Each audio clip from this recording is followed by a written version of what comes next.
So Steve Toon lives in Portland, Oregon, where he's a member of Tom Spanbar's Dangerous Riding Workshop. Yay!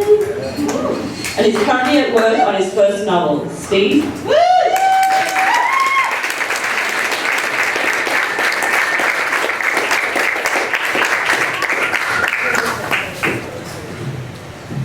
I'm going to try to raise this up a little bit. Squeeze the middle. There you go. Flip. Having some technical difficulties. I too am not a musician, in case you couldn't tell.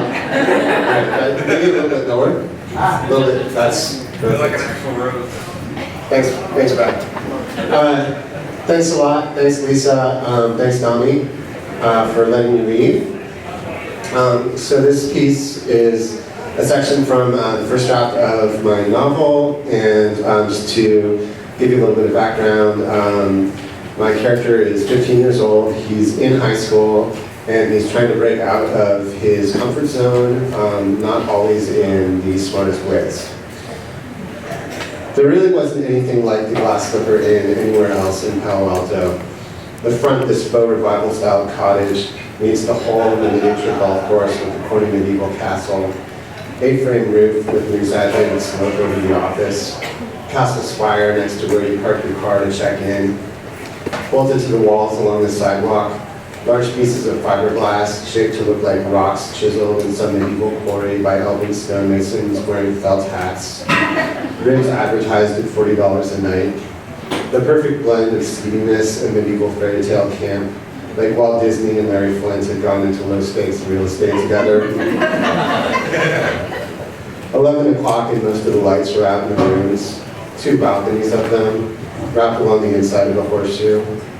Sean and Chris weren't talking, nothing to clue me in on what we were doing there.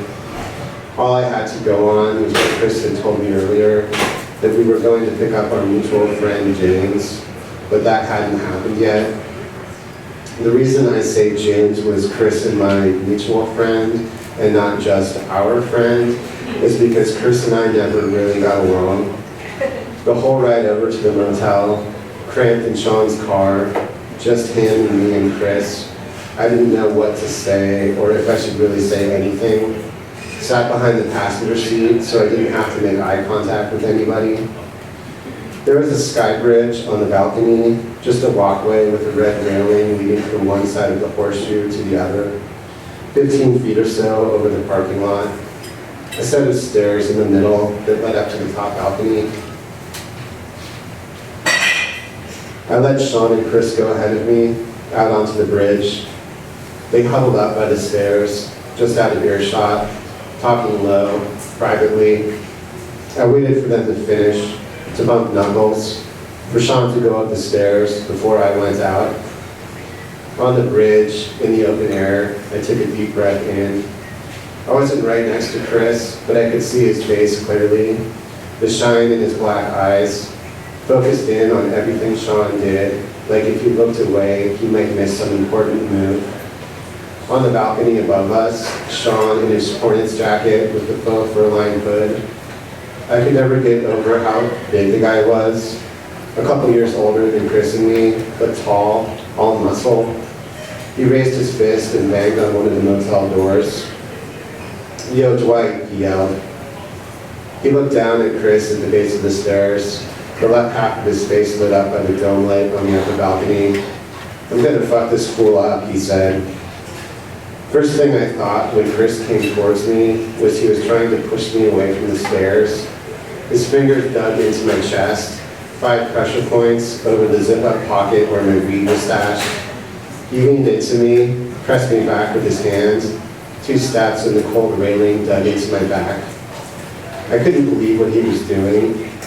Even though we weren't really friends, this was way beyond any line he'd crossed with me before. The dome lights along the balconies shone on the temples of his shaved head. His face lit from below by the orange of the Glass Slipper Inn sign up front. There was a laugh in his eyes, glossy from the cold air. Some big joke I was the punchline of. If James were there, Chris would never be getting in my face like this. James had my back. even if he and Chris have been hanging out more and more. James told me once that Chris had slashed a checkout clerk's face at the Safeway in Midtown. The way James told the story, he made it out like Chris didn't have a choice, cornered in the parking lot, and how he couldn't go back to juvie.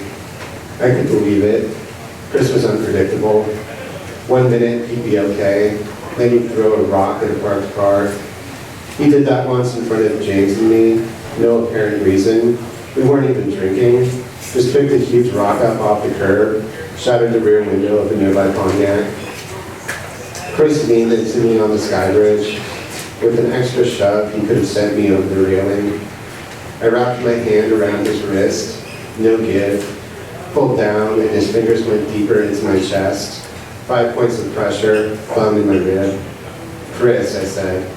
He raised his eyebrows up. A little laugh and his eyes got brighter. Let go, I said.